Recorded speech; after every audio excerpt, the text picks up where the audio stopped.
Hello, everyone. Thank you so much for joining us here today. I'm Ariel Wengroff. I'm VP of Communications at Ledger. What that really means is everything from education to content to social to brand experience is what I help do with my team and bring to life here. And I'm very grateful to have this wonderful panel here today. It's called Collective Brand Building. The Web3 standard. And I think it was important that we didn't put community in the title, just because I think it can be such a bastardized word sometimes. But I'm going to let our panelists each go around and introduce themselves, and then we will kick it off. Hi, everyone. I'm Betty. I'm founder of Deadfellaz. Pass to you.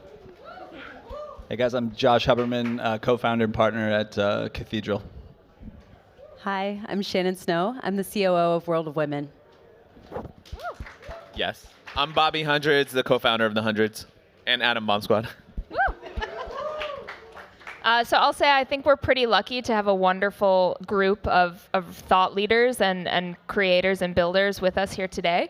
I would love to know, actually, if we start with you, Josh, just because I think you're coming at it from such a different perspective than the other three on stage, how you've actually started to enter the space and the role that Cthdrl plays in this now. Yeah, totally. Cthdrl is a digital design and experience studio, so we've been lucky enough to participate on the design side of building a lot of brands in the space.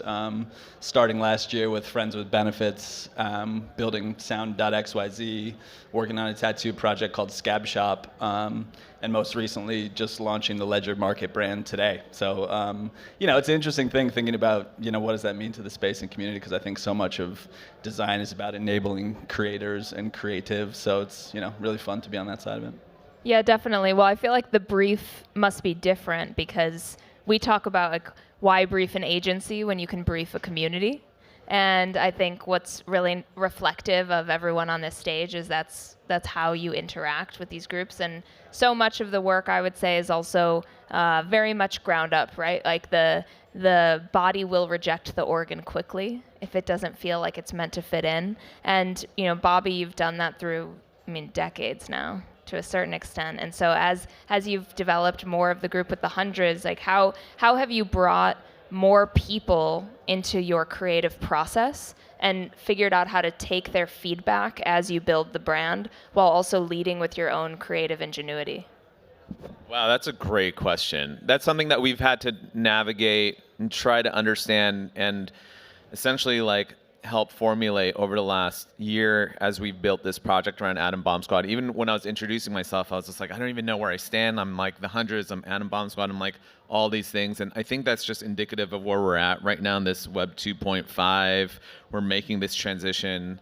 I wrote this essay that I'm about to publish today just about transitions and how we are trying to navigate this all. It's complicated. I think, especially as a designer and a founder, we have these insane egos and these narcissistic plays, and it's all about us and what we want, how we see the world. And for this moment, we're being asked to share and also to invite other collaborators in from the community to help us build this vision together. It's a really beautiful thing, but it's also really challenging. And I think most entrepreneurs and creators can understand that you're not only now sharing your art with the rest of the world, but you're asking them for their feedback and their input in order to help to shape the direction of the future of what that can be. It seems really simple, but it's complicated. So I don't have a clean answer for it. I think we're all trying to figure that out in real time. We're doing that in the room right now, just even within the context of this building and this space. We're all coming together and saying, you're not here just to listen to me, you're here to listen to each other, and I'm here to listen to you. We're all here to listen to you as well. So it's a beautiful democratic process, but I think it's going to be a little bit rocky and choppy as we put that together. Yeah, I would say also to that point of it being a beautiful democratic process, it's a beautiful democratic process where when I talked to Alex from FWB about it, he's like, well, I'm still the mayor.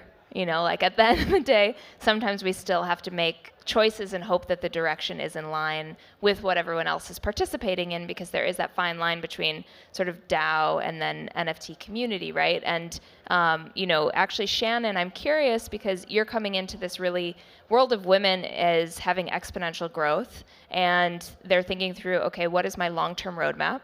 how do I share that with the community to generate interest and think about IP development over the next few decades. So when you joined, how did you think about what had been done to date and where you actually want to take the collection? Yeah, so for context, I just joined 2 weeks ago for World of Women from over 15 years in Web 2. So I'm coming in, and I feel like sometimes I am Web 2.5, so appreciate that shout out. But the team has built so many amazing things so far, right? And part of that is the community being very active in terms of, hey, we're all coming together to support representation, inclusion, equity in Web 3. But there's a lot of forms that can take. That can take people taking their IP and feeling like they have the authority and permission to go bring it as many places as they want. It's building the community and saying, hey, I joined this because I want to connect with other women and diverse people that understand and see the future of technology like I do. And then there's going to be brand deals. There's going to be the next iteration of the product and the technology we continue to build. But I think it's all about that constant feedback from the community, right? Because not everyone is going to agree, but there is a certain magic in the sense of things that the community join arms around, and how do we harness that to really take the project beyond what anyone could have envisioned from the start. I wonder sometimes, do you actually feel when you're making the announcements, and this is a true question, like, do you think that most community members understand the implications of what you're putting forward sometimes on potential partnerships or future roadmap? Like, how do you kind of navigate that? I mean, for sure they don't. I mean, oftentimes we don't even know where it can go in terms of, for example, with Hello Sunshine, we were lucky enough to sign a deal to develop content, both scripted and unscripted, based on the World of Women IP. And those timelines are very different than a Web3 timeline. For us, it's like if something doesn't happen in 3 days in Web3, it's like, did you even do it? Yeah. Developing a show, even if it's unscripted, is just going to take longer. And so I think figuring out how do we over-communicate, how do we empower our broader community to discuss amongst themselves and help bring each other along, but also realize that in tech, when you start something, oftentimes, you build towards a vision, but it looks different along the way, and being okay with that being part of the magic. I feel you. I spent a long time at Vice, and yes, roadmaps don't always go as we think they do, and it's not always in our hands. But I do want to turn to you, Betty, because I've always found you have this incredible joy for your community. I feel like it feeds you in this way that's very beautiful to watch and lights you up. And I really want to actually know how you are able to continue to interact with such a growing community while also preserving the fact that you need to get work done and you need to take care of yourself and creating those boundaries and those relationships, because at the end of the day there is sort of an accountability, and then sometimes when people start to grow they have to create distance, right? So within Web3 that's more challenging. How do you kind of approach that? Well, I see connecting with my community as a priority, because it is my job to be able to understand what they want and who they are and how they're reacting to what we're doing, because what we are building is based on culture. And the culture that we've created is around the views that we all share and the future that we want to see. And so it is very important for me to stay in touch with that. So what I've done is build a team around me so that I can delegate all of the things that need to happen in really efficient ways so that I can continue to do that. Because it is the most important thing. We're talking about building brands with community, that it's not just a buzzword. We're changing the way value flows with brands and consumers. They're no longer just consumers. We've got this circular value exchange.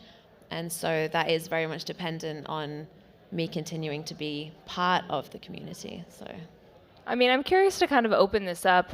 We're in NFT NYC. We're all hosting big events that are open to the public. Some are open to just current holders of the respective project. How, in this time as you're growing, do you actually measure what is of value to the community? And then when you're hosting these events, what they actually need to see? There were debates last night, right? Pharrell announced that he's now the chief brand officer of Doodles, and that happened during an event. And there was a question of, well, that's really cool, but should it have been done there? Or, there are some of these things emerging, and I'm wondering actually how you kind of approach that with your own communities.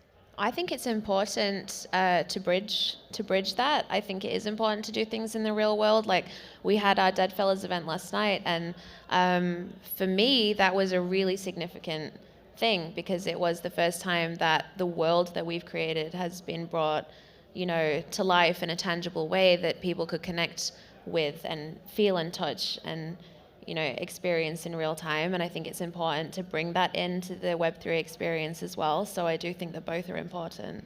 Yeah. I'm curious what you all think about it too.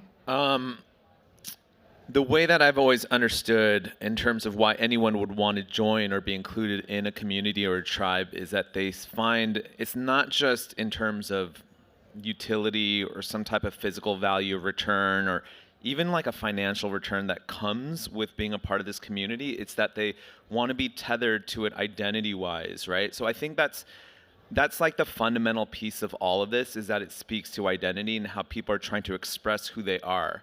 And if you build a strong enough brand that has integrity, that is consistent, that the voice is very clear and sharp and resonates, and people are attracted to that, whether or not they necessarily agree with everything the brand is saying, people want to stand very close to brands that are honest and communicative and transparent.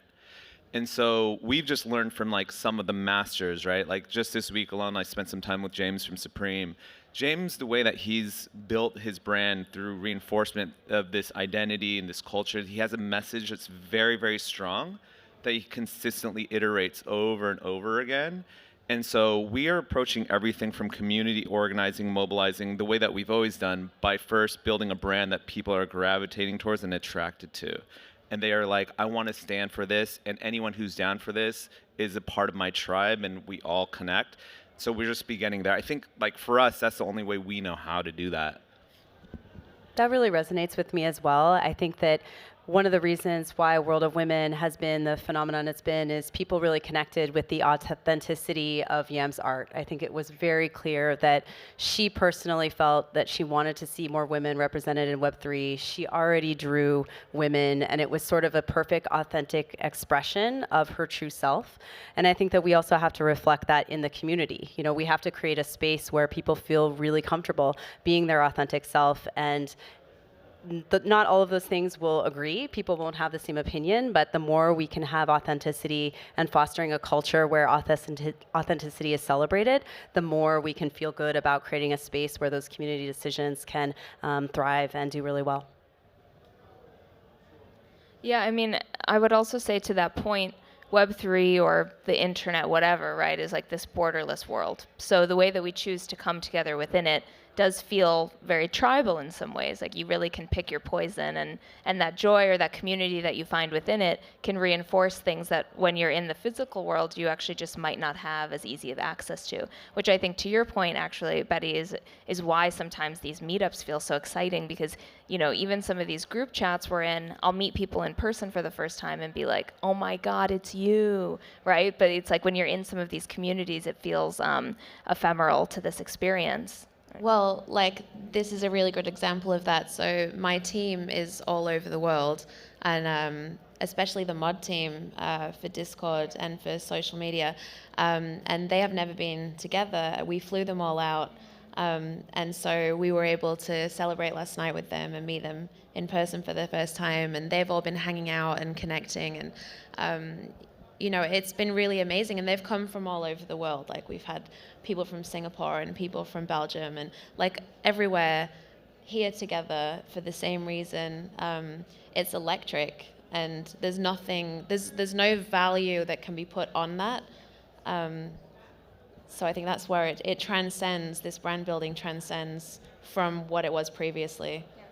Can I say something about Deadfellaz? Yes, please. Okay, so Deadfellaz to me is like the most sublime example of what a strong brand can be in this space. The brand, the project, is an avatar for Betty and vice versa. She is a complete like a summary, an encapsulation of what that is. So to understand Deadfellaz is to know Betty. To know Betty is to understand Deadfellaz very well. And if, like, most people in the world will never be able to build an intimate friendship with Betty, like the way that some of us in our close circle of friends has. The closest you can get to that is by participating in a Deadfellaz community, and then you will understand Betty. She is like par for par exactly what the project is. If you like the project, you're going to love her. If you love her, you're going to love the project. If you don't love her, you're probably not going to love the project, right? And it's not for you, and that's okay. But like, she's like a certain taste, like she's a certain flavor of a human and of a creator and an artist, and she just embodies like exactly what Deadfellaz is. Like that's what I've always looked for in brands, is that brands are essentially a best friend. Like, what do you look for when you're seeking out projects or brands to align with, to call your own? Someone who's consistent, someone who's honest, someone who's going to tell you the truth, someone who's always there and dependable, someone who's consistently them year after year. They change, but then at the core, they remain who they are. It's like so strong with who Betty is, and I think that's why Deadfellaz like just is radiant, because people are like, man, it's the human connection with this project is so real, and it's because she's just like, her voice just cuts through all of it. So I think that's like, if you want to, I think the best example of how to build a brand in Web3 and what an NFT project can be, like you should do a case study on like Deadfellaz and what Betty's doing. I really appreciate you saying that. Thank you very much. You know I mean it too. I love you. But I mean, I think that's clear across the board, right? And that's why all of you are on stage as well, is we're so excited by the brands that you've built and the communities that really, I think, honor your leadership. And you know, something that we always say is like, emotions don't change, boundaries change. And the boundaries by which people are able to come together have adjusted, and they're coming under which these new leaders, where brands actually have more trust than governments and then religion, right? So therefore the brand becomes the government and the religion, and people follow onto it within that nature. And to that end, you know, I actually am quite curious how you all kind of come to each other around some of these questions for brand, or when you're facing difficult moments or elements that you want to adjust. Like how do you actually use each other in brand building in this space? I can speak to that. Look straight at Bobby. Betty and I became friends because I was having such a hard time when we were launching, like the entire, Really? when we were stepping foot into the space. It's so challenging, right? There's so much friction, there's so much conflict, especially for the creators. Like everyone knows on the back end, like for the founder, it's hard for everyone, but we have an entirely different set of struggles and crises that we go through. And Betty had launched about a month before ours, and she'd reached out, and I think I'd reached out to her, and she's like, look, like, let me tell you how this works, and let me tell you what comes next. I'm a little bit further down the road. And that's just been so helpful, because even 1 month ahead is like 10 years ahead in this space. And so many of us are seeking each other out and like trying to, like, we're feeling around the dark. We're like, are you there? Are you there? Like, can you help me? It's probably been like the best part of all of this. Like the art is great and the community is fine, whatever, but the friendships that we're building, I know it's super cliche and corny, but you guys feel it this week. You know, we're in a bear market and the sentiment's supposed to be low or whatever, but it's like everyone's having a great time learning, right? Inspired, hopeful. Like, why is that? And it's because of these types of connections. Yeah, I agree. And I think that the relationships that we have are so unique because the experience is so unique. Like, no one that's not in our position could understand this, because it's this intersection of so many different worlds that have never intersected before. And so to be able to reflect on that with people that are going through it at the same time and figure it out, like you said, finding around in the dark, like a lot of this has never been done before. So it is experimental. It takes a certain kind of someone and a certain kind of, I guess, steely resolve to push through all of that. While being at the helm of something that's being heralded by thousands of people all over the world, and you're accessible to thousands of people, and there is definitely a different level of pressure. I'm interested to hear your reflection on that too. Yeah. Yeah, no, I mean, there's a ton of stuff that's resonant for me here, because I mean, on the Cthdrl end, you know, when we're meeting people like you all for the first time, you know, so much of those early conversations are trying to uncover what's internal truth. You know, like, I mean, you talk about the things going on inside, but like that's what's resonant, right? And so like knowing yourself as a creator is where a great brand comes from on the outside. You know, so like so much of our time early is spent on just that, on really trying to uncover who somebody is or what a brand needs to be, why they need to exist in the world. You talked about Alex Zhang, like that FWB early stuff with Alex, and just sort of like the guiding force of what that community was trying to build that brand out in the open with community sort of side by side was so interesting, because there was such like a guiding force that sort of came through. Well, I think what's great, and Betty, you kind of did the transition for me, is like you both get to kind of speak as founders, and you both actually get to speak at it from the perspective of helping founders maintain their truth through these periods of transgression and deciphering that out and then figuring out what the sort of like, you're the machination in the process. And so it's interesting to hear that piece of it, Josh, but I'm also curious about that for you, Shannon. Yeah, I mean, one, I would love to slide into the DMs because I do think that the more community that we can build, and I really appreciate that about all of Web3. I mean, to your point, like none of this has been done before, and so part of the magic of these events is being able to just turn to someone you haven't met and say, hey, I'm having this challenge, like I would love your advice from your perspective, whether you're a community member, whether you're a builder, whether you're someone who is coming from the business side. And so I do really see and connect with your question in terms of, hey, we want to maintain the truth of the project while also figuring out, hey, we have to bring in different perspectives to see how we can continue to grow them into new form. And it's part of why I love the journey. And I was just gonna say like that it is really great, and the collaborative nature of it. Typically building brands in Web 2 would be we are all competing and at odds with each other, or trying to outdo the other. And I think while there is a level of that to some extent, but on the most part it is very collaborative. And we all know our own lanes and our own niches and what we're all good at. And I think that what's really awesome at the moment is because it is so new, you can really clearly see that. Like our projects are all very, very different, but we're able to relate to each other and work together anyway. yeah, it's really beautiful to watch. It's really lovely. I mean, I think for us as a platform, it's nice because we get to work with so many different partners, but it's a joy to see how much relationship there is. And I also think, to the point about even the market right now, I've noticed for communities or brands that are strongest, no one in those spaces is actually talking about sort of like floor price adjustment. Like it's like, okay, like what can we do for each other right now? Like how are we here, et cetera. And I think there's so much more of that long-term thinking innately versus these short-term gain models that aren't actually what the building is about, and yeah. Well, the foundation of a brand should not be financial gain for the person that's participating in it. So if it is based on that, and if that's what a founder is talking about primarily, that's like a red flag for me. I want something that's rooted in culture and belonging and all of that. I am curious. I do think Web3, if we want to quantify it that way, has done a very good job with design. Even though technically when you think about the crypto space, sometimes I feel like we walk backwards on design.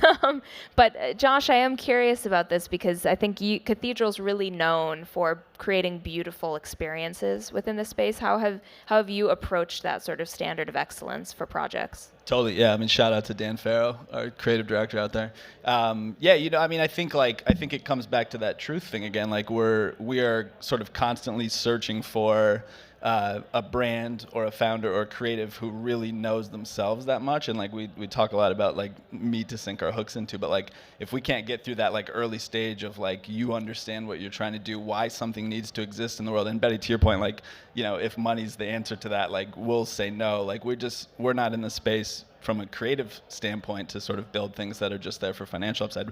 We're really trying to find spaces that move culture and use the technology in interesting and innovative ways. So we like seek that out. We seek it out in creatives. We seek it out in brands. Like Ledger Market being one of those things. It's like for us, that's what drives it. And I think if you can uncover all of that, then the aesthetic sort of is just birthed from it, right? Like good brand and design disappears sort of into the background. Good brand is something you feel, that it's not just the visual.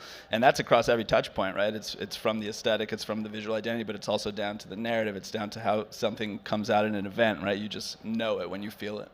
For sure, it's end to end. And I think it would then be worth it to mention, Bobby, you were trending on Twitter.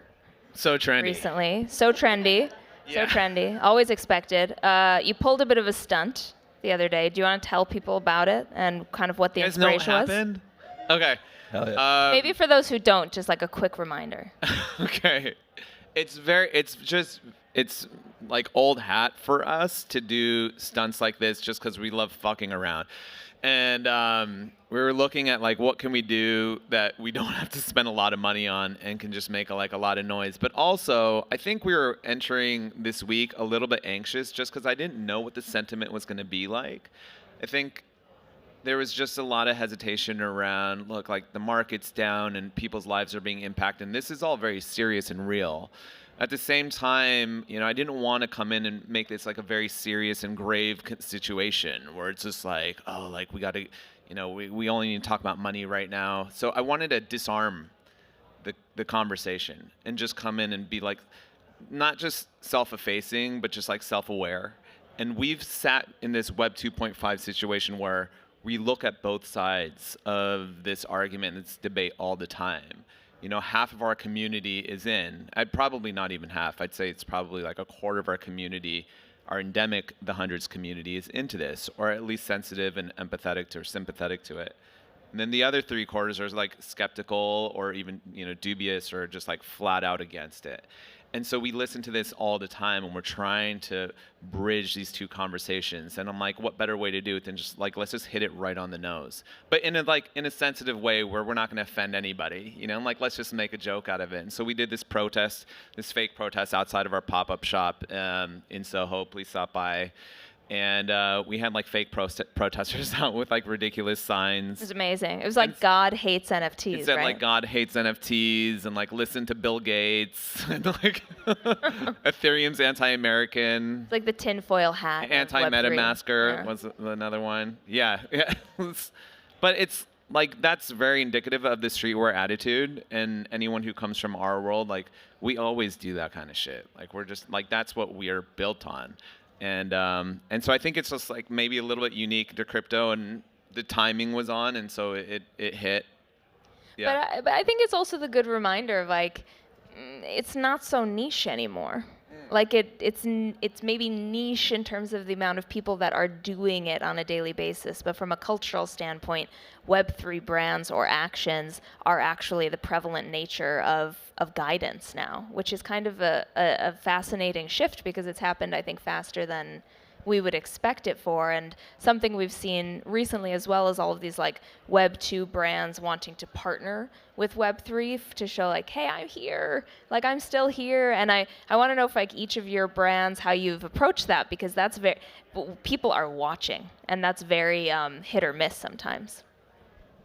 I guess I can speak to that. I think that part of an important part of brand building and maintaining a good voice is, and you have said this before, the ability to say no, because we are thrown opportunities constantly, and they don't all make sense, and it's important to know when to let those opportunities drop away because they don't make sense.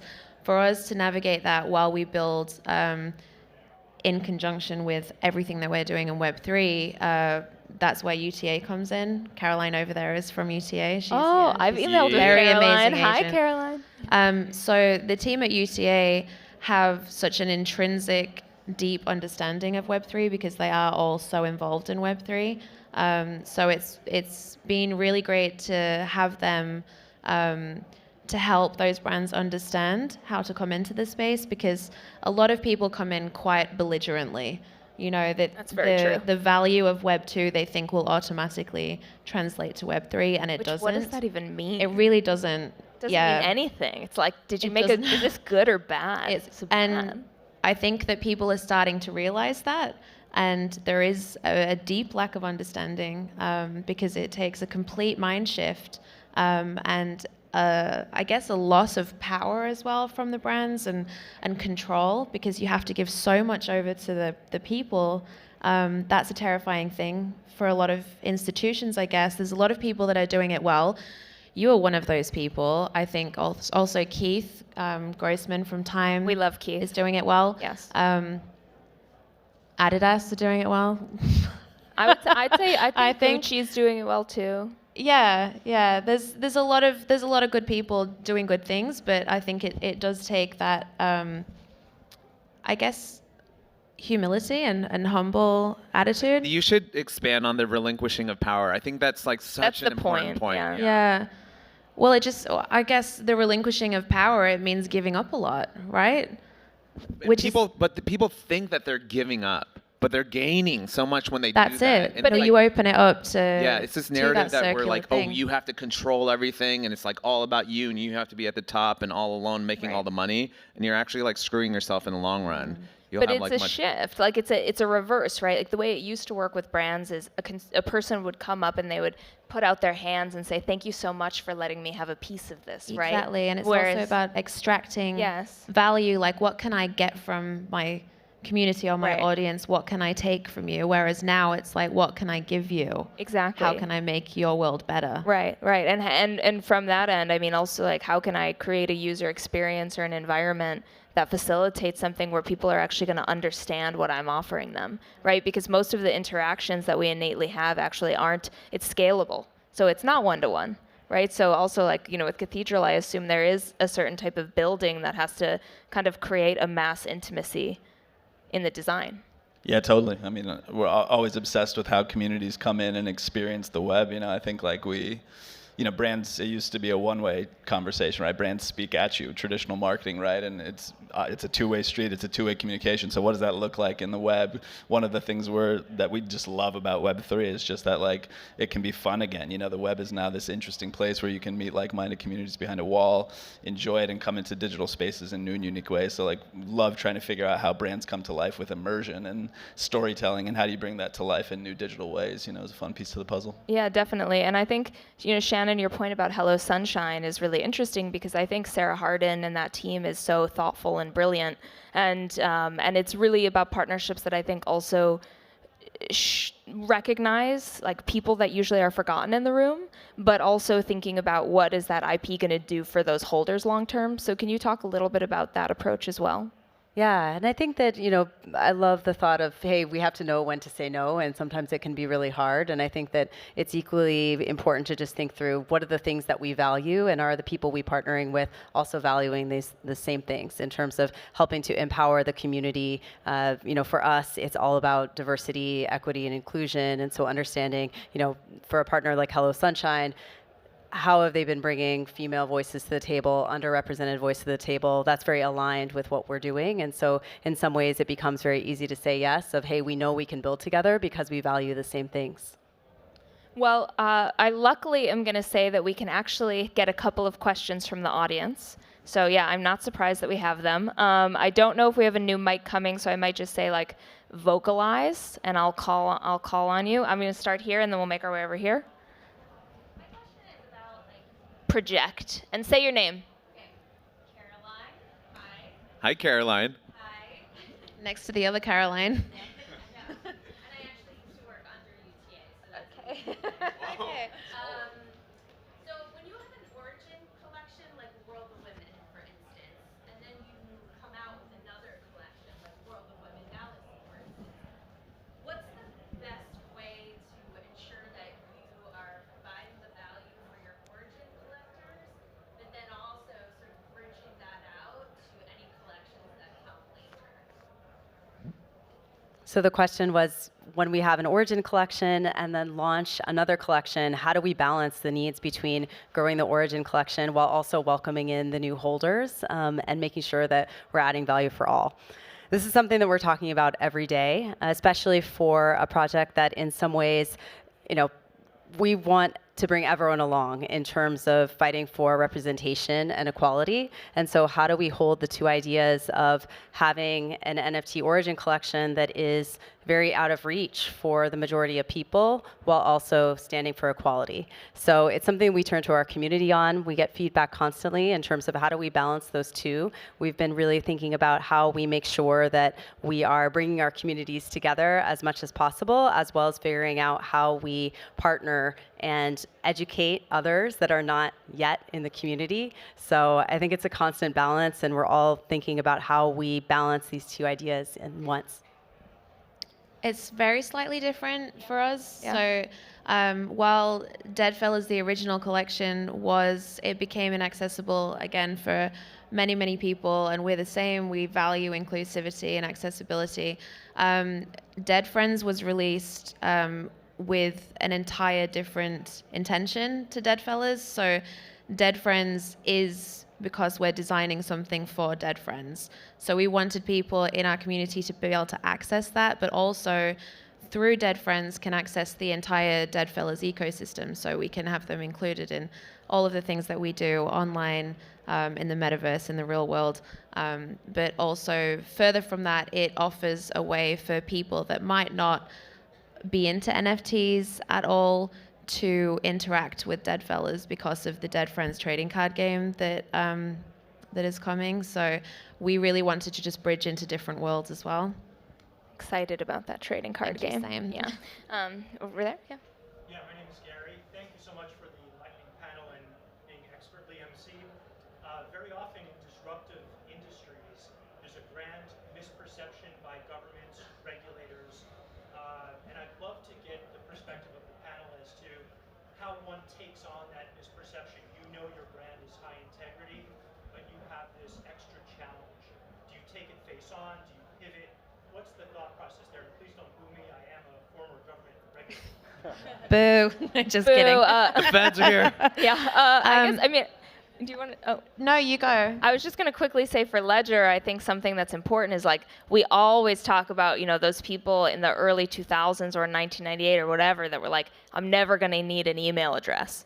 And I think the reality for most nation states or regulators is like you recognize what's going on within this space and it devalues the kind of borders and constraints that they create on a daily basis. And suddenly you're challenged for those answers in the way that these communities challenge these projects, right? And so it creates a different relationship to the point of the panel, which is coming whether or not I think people want it, right? It's just to the level of extremity. I think that there is a lot of fear from corporations and governments and all of that sort of thing because what's being built here represents so much disruption that it challenges all of the structures that have been built that service those entities and not everyone at large. That disruption is terrifying because they will no longer hold the power. It's being distributed and decentralized. That is terrifying for them. And I understand that. And I think they understand it. And so a lot of the pushback at the moment is in response to that because I don't think that everyone is ready for it. But it's necessary for us to advance societally and otherwise. So we have to just stay true to what we believe in. For me, my life, I feel like leaving a legacy and having an impact on the world through the technology that's being developed here, but through what we can do with our creativity in that tech and socially with the people that we're working with is so important that I have to just ignore everything else because it doesn't align with my own beliefs. Yeah, I think also show don't tell. You just keep building, keep your head down. Yeah, keep building. Yeah, I think that would be the takeaway. Show, don't tell. Okay, I see one hand in the back there. You want to stand up? There we go. Can you speak up? Do you want to come down? I'm sorry.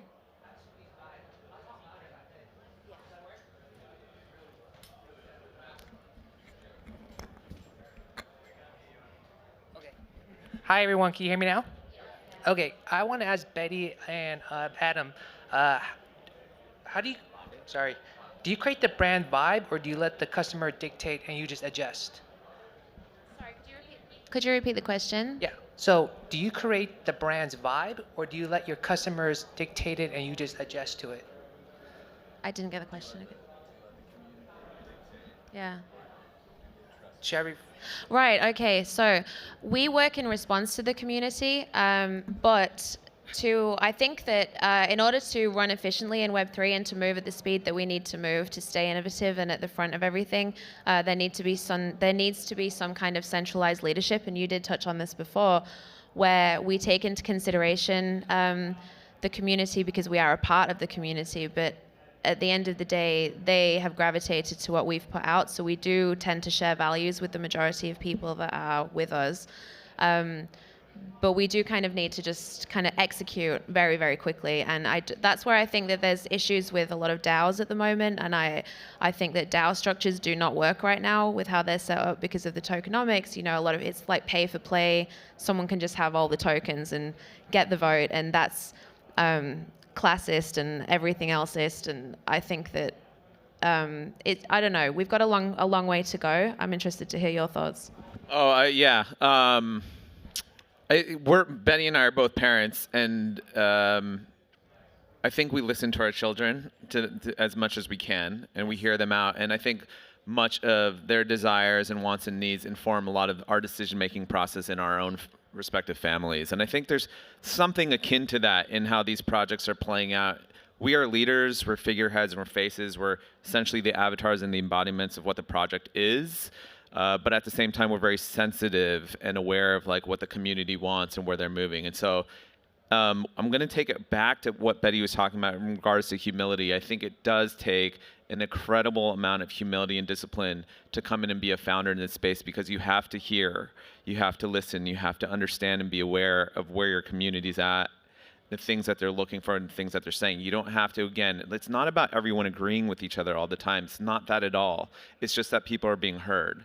Most of the time, it seems like in all my internet conversations and relationships and engagements, it's not that people are like trying to win. I know that's like constantly the narrative. It's like, oh, everyone just wants to be right and just want to win. It's not really that if you actually engage in that discourse. Everyone's just trying to be heard. And so that's what we're doing. We're creating venues to where people are feeling received, they're feeling seen, and they're like, okay, I belong. Even if it's like, you know, even with my children, they don't necessarily love, you know, like, go take a shower, and they're like, I don't, you know, they don't want to do all the things I'm telling them to do, but they just want to like be heard on their points of view on certain things. They're not saying like, oh, we're absolutely right, we know exactly what's best for my life, but like, do you see me?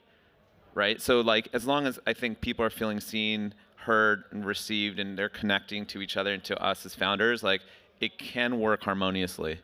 I think that I think that's such a beautiful point, and I think that's a wonderful way for us to end today. I mean, I would say whether it's custom collabs or merch or education like we're doing with Hundreds, or, you know, Quest with World of Women, building an inclusive marketplace with Cthdrl, and I mean with Deadfellaz there are many things that aren't even announced yet, but from education to market, like we work with these leaders because we believe that they generate trust and that they long-term want to build a future that's equitable, that we also hope for all of the users out there and people. So I just want to thank you all for listening in today and for you guys joining. I know it's a very busy NFT NYC, but we're very grateful. So thanks everyone.